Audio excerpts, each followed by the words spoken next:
नमस्कार, एस्ट्रो तक में आप सबका बहुत बहुत स्वागत है। मैं हूं प्रवीण मिश्र। भाद्रपद का महीना 29 अगस्त 2026 से शुरू हो रहा है। भाद्रपद के महीने में आप क्या करें क्या ना करें, हमारे धर्म ग्रंथों में भाद्रपद महीने का क्या महत्व बताया गया है, इस महीने का आप कैसे लाभ उठा सकते हैं, इस महीने में आपको किस देवी देवता का पूजन करना चाहिए, क्या खाना चाहिए क्या नहीं खाना चाहिए ताकि आपका स्वास्थ्य अच्छा रहे, ये सब कुछ इस वीडियो में जानेंगे। तो ये जो भाद्रपद का महीना है, ये चतुर्मास में जो 4 पवित्र मास होते हैं उनमें दूसरा महीना माना जाता है। और ये महीना संयम रखने का और अनुशासन से जीवन जीने का संकेत देता है। भाद्रपद महीने में कुछ महत्वपूर्ण व्रत, पर्व और त्यौहार मनाए जाते हैं। जैसे आप जानते हैं कि भाद्रपद महीने में ही भगवान कृष्ण का जन्म हुआ था, तो भगवान कृष्ण की जन्माष्टमी भाद्रपद महीने में ही मनाई जाती है। इसके अलावा गणेश उत्सव भी भाद्रपद महीने में ही होता है। अनंत चतुर्दशी का पर्व भाद्रपद महीने में ही आता है। ऋषि पंचमी भाद्रपद महीने में ही आती है। तो ये महीना बहुत महत्वपूर्ण है। इस महीने में आप भगवान कृष्ण की भक्ति करके, भगवान विष्णु की भक्ति करके अपने जीवन को धन्य बना सकते हैं, अपने पुण्यों को बढ़ा सकते हैं, पापों से मुक्ति पा सकते हैं। तो भाद्रपद महीने में हमें क्या करना चाहिए क्या नहीं करना चाहिए, आइए सीधे सीधे जानते हैं। सबसे महत्वपूर्ण बात कि हमें अपने स्वास्थ्य को अच्छा रखने के लिए क्या खाना चाहिए क्या नहीं खाना चाहिए, ये जानना जरूरी है। तो देखिए, स्वास्थ्य अच्छा रहे तो आपका सब कुछ अच्छा हो सकता है। एक कहावत है ना कि पहला सुख निरोगी काया, यानी हमारी काया रोग से मुक्त हो, निरोग हो। तो इसके लिए हमें अपने खान पान पर ध्यान देना चाहिए, क्योंकि ये बारिश का समय होता है।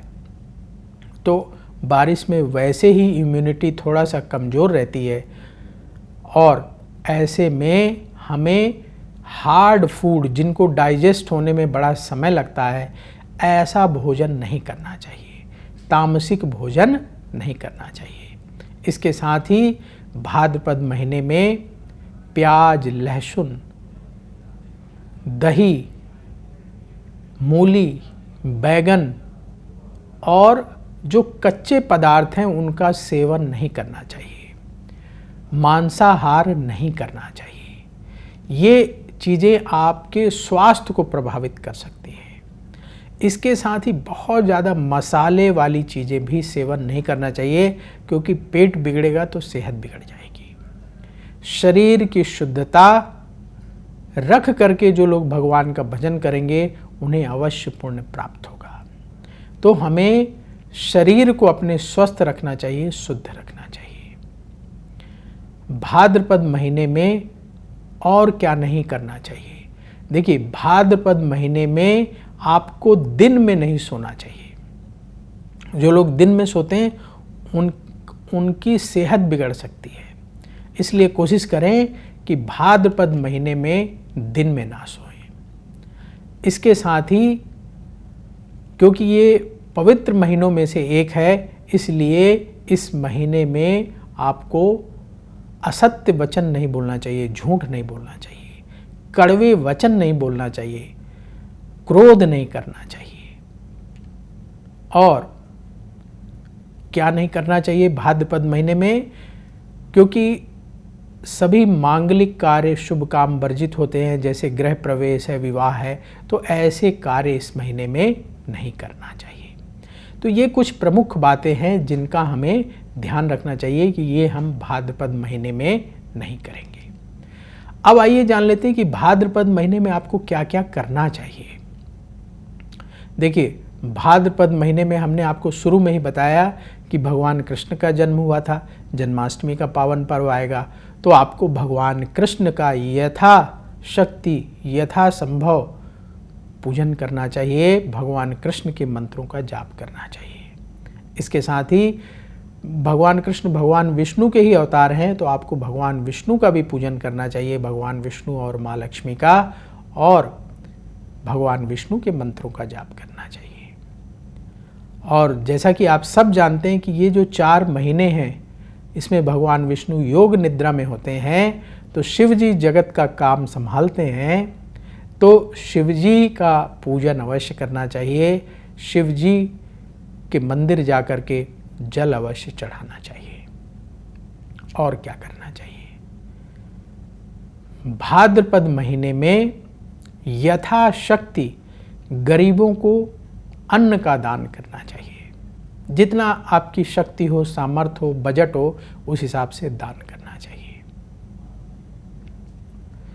भाद्रपद महीने में भगवान विष्णु को और भगवान विष्णु के जो स्वरूप हैं, जैसे भगवान राम हैं, भगवान कृष्ण हैं, इनकी पूजा ज़्यादा से ज़्यादा करें और तुलसी दल अवश्य अर्पित करना चाहिए। इससे भगवान विष्णु प्रसन्न होते हैं, भगवान राम प्रसन्न होते हैं, भगवान कृष्ण प्रसन्न होते हैं। तो तुलसी दल खूब अर्पित करना चाहिए। और क्योंकि इस मौसम में पूरी प्रकृति हरी भरी होती है, तो खूब आपको तुलसी के पौधे मिल जाएंगे। ले आइए, अपने घर में गमले में लगा लीजिए और भगवान को प्रतिदिन तुलसी दल अवश्य चढ़ाएं। और क्या करना चाहिए? भाद्रपद महीने में आपको हल्का भोजन ग्रहण करना चाहिए, जो सुपाच्य हो, हल्का हो, ऐसा भोजन ग्रहण करना चाहिए। साथ ही जितना हो सके अपना समय भगवत भजन में, भगवान के मंत्रों का जाप करने में बिताना चाहिए और अपनी दिनचर्या को ठीक रखना चाहिए।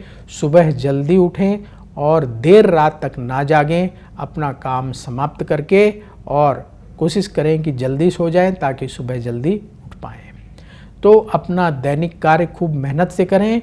इसके साथ ही समय निकालकर सुबह शाम ईश्वर की आराधना अवश्य करें, क्योंकि इस भाव सागर से पार हमें भगवान ही ले जा सकते हैं। तो खूब कर्म करें और खूब भगवान की भक्ति करें, भजन करें, मंत्रों का जाप करें, ताकि ये भाद्रपद का महीना आपका बहुत अच्छा बीत जाए और आगे आने वाला समय और अच्छा हो जाए। तो वक्त हो चला है आपसे विदा लेने का। जाते जाते आपको बता दें कि कौन से ऐसे मंत्र हैं जिनका आप जाप कर सकते हैं। देखिए, एक तो सबसे पावरफुल मंत्र है भगवान विष्णु का, जो भाद्रपद महीने में सभी लोगों को जपना चाहिए। वो मंत्र है ओम नमो भगवते वासुदेवाय। इसके साथ ही आप भगवान राम का जो सबसे पावरफुल विजय मंत्र है, श्री राम जय राम, श्री राम जय जय राम, इस मंत्र का आपको यथासंभव जाप करना चाहिए।